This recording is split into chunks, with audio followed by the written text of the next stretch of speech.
ఆషాఢ అమావాస్య. దీన్నే చుక్కల అమావాస్య లేదా దీపస్తంభ అమావాస్య అని అంటారు. ఈసారి అమావాస్య ఆగస్టు 15, 2026లో వచ్చింది. హిందూ ధర్మంలో అమావాస్య తిథికి విశేషమైన ప్రాధాన్యత ఉంది.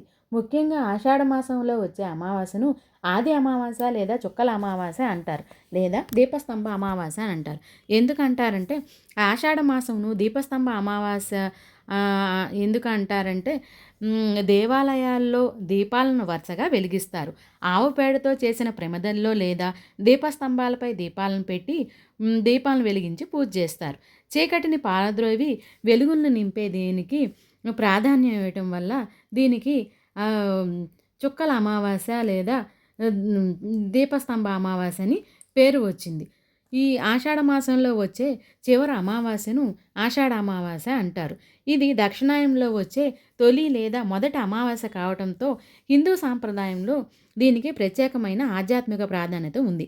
ఈ రోజున పితృదేవతలను స్మరించుకోవటం, దీపారాధన చేయటం మరియు ప్రత్యేక నోములు నోచుకోవటం ఆనవాయితీ. ప్రాముఖ్యత మరియు విశేషాలు. పితృకార్యాలు. ఈ పవిత్ర రోజున పూర్వీకులను తలుచుకొని తర్పణాలను వదిలి శ్రాద్ధకర్మలు నిర్వహిస్తారు. దీనివల్ల పితృదోషాలు తొలగి పూర్వీకుల ఆశీర్వాదాలు లభిస్తాయని నమ్ముతాను. దాన ధర్మాలు. పేదలకు అన్నదానం చేయటం, వస్త్రాలు లేదా ఇష్టమైన దానాలు చేయటం ద్వారా విశేషమైన పుణ్యం దక్కుతుందని విశ్వసిస్తారు. దక్షిణాయన ప్రారంభం. ఆషాఢంలో సూర్యుడు దక్షిణాయనంలోకి ప్రవేశిస్తారు. చీకటి, అనారోగ్యానికి చిహ్నమైన బద్ధకాన్ని పారదోలి వెలుగులను ఆహ్వానించడానికి ఈరోజు దీప పూజలు నిర్వహిస్తారు. ఆచారాలు మరియు నోములు. చుక్కల నోము. కొన్ని ప్రాంతాల్లో కొత్త కోడళ్ళు లేదా ముత్తైదువులు, అవివాహితులు ఈరోజు నిష్టగా గౌరీదేవిని పూజిస్తారు. పసుపుతో గౌరీదేవిని చేసి పూజించి అమ్మవారి ముందు 100 చుక్కలు పెట్టి వాటిపై దారపు పోగులు ఉంచి దండగా అల్లుకొని ధరిస్తారు.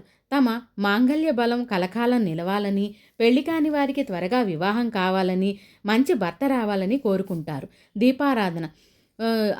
నేలను శుభ్రంగా అలికి ముగ్గులు వేసి దీపాలను పసుపు కుంకుమలతో అలంకరించి వెలిగిస్తారు.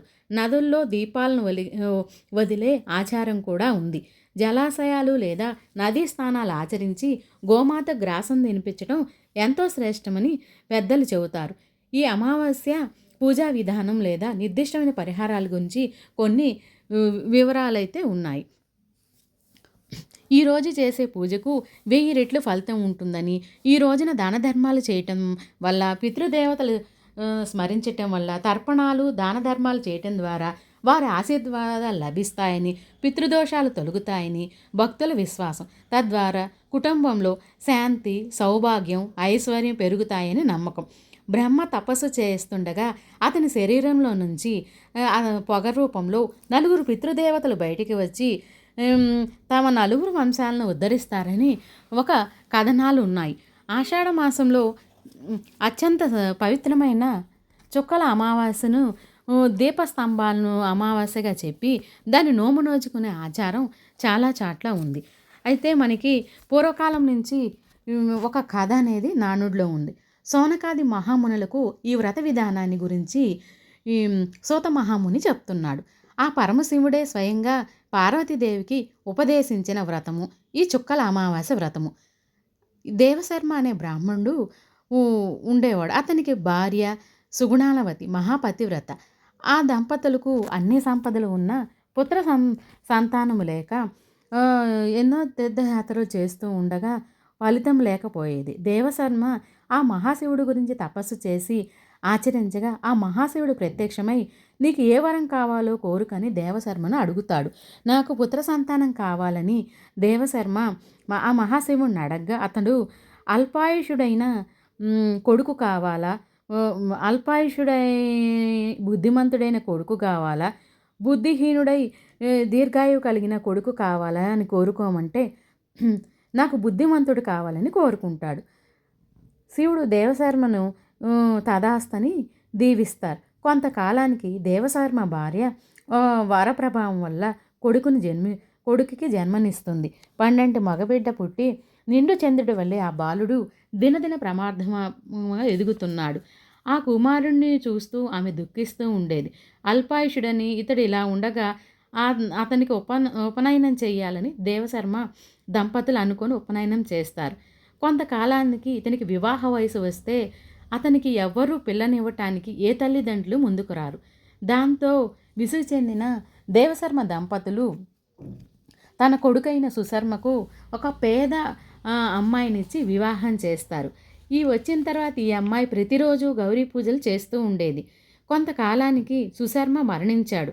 అయినా అమ్మాయి పట్టుదల వదిలి వేడకుండా గౌరీ అమ్మవారిని పూజ చేయగా గౌరీదేవి ఆ అమ్మాయిని చూసి, తల్లి, నువ్వు పూర్వజన్మలో చుక్కల అమావాస్య పూజ చేసి ఉద్యాపన చేయలేదు. ఈ దోషం వల్లే ఈ జన్మలో నీ భర్త మరణించాడని చెబుతుంది. అప్పుడు ఆ అమ్మాయి తలంటి స్నానం చేసి ఆ పూజా ఫలితాన్ని గౌరీ అమ్మవారికి దారపోస్తుంది. అప్పుడు గౌరీదేవి వరప్రభావం వల్ల తన భర్త బతికాడు. దీనికి ఆమె అత్తమామలు తల్లిదండ్రులు ఎంతో సంతోషించి, బంధువర్గము ఏ పూజ చేశావమ్మా, ఏ నోము నోచావు, ఆ వివరాలు ఏంటి, ఏ దేవతను దేవీ దేవతలను ఆరాధించాలని అడగా ఆమె చుక్కల అమావాస్య వ్రతము, అదే దీపస్తంభ నోము నోచానని చుట్టుపక్కల బంధువులతో చెప్పి అడుగుతుంది. సుశర్మ భార్యను అందరికీ వ్రతాన్ని వివరిస్తుంది. అసలు ఈ దీపస్తంభ నోము లేదా చుక్కల అమావాస్య నోము ఎన్ని సంవత్సరాలు చేయాలి అని అడగ్గా ఆమె 9 సంవత్సరాలు చేయాలి. మొదటి సంవత్సరము 9వ సంవత్సరము ఇద్దరు దంపతులకు తలంటి స్నానాలు చేసి కొత్త బట్టలు ఇచ్చి దక్షిణ తాంబూలాలు, మధుర పదార్థాలు, పసుపు కుంకుమ ఇచ్చి వారి చేత అక్షంతలు వేయించుకోవాలి. మిగిలిన సంవత్సరాలు ముత్తైదువులకు పండు తాంబూలము ఇవ్వవచ్చు. అంతా అయిపోయిన తర్వాత 9వ సంవత్సరం ఉద్యాపన చేసుకునే రోజు 9 మంది దంపతులను పిలిచి వారి చేత ఆశీర్వాదాలు పొందాలి. ఒక మంచి సద్బ్రాహ్మణుడికి వెండి చుక్క, బంగారు చుక్క, దీంతో పాటు చిన్న దీపస్తంభంను చేయించి ఒక సద్బ్రాహ్మణుడికి దానంగా ఇవ్వాలి. ఈ వ్రతాన్ని ఆచరించిన వారు తదనంతరం కైలాసము పొందుతారు.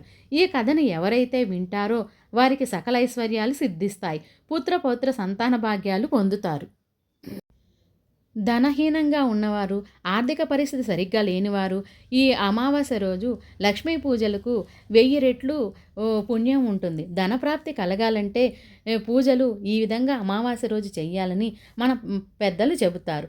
ఆ రోజు ఉదయాన్నే తలస్నానం చేసి రోజంతా ఉపవాసం ఉండి తులసి పూజ చేసి తులసికి పవిత్ర జనాలను అర్పించి విష్ణు పూజ చేసి ఈ రెండిటికి విష్ణు పూజకి లక్ష్మీ పూజకి నైవేద్యాలు సమర్పించి ఉపవాసం ఉండి దేవాలయానికి వెళ్ళి 2 దీపాలను దానం ఇవ్వాలి.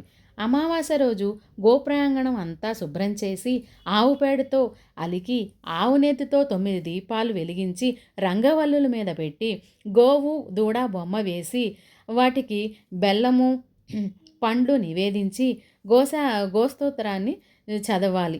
అలాగే ఆవుకి అరటి పండ్లు, నానపెట్టిన శనగలు గోవుకి తినిపించాలి. తద్వారా పూర్వజన్మ పాపకర్మలు, ఈ జన్మ పాపకర్మలు తొలగుతాయి అని పెద్దలు చెప్తారు.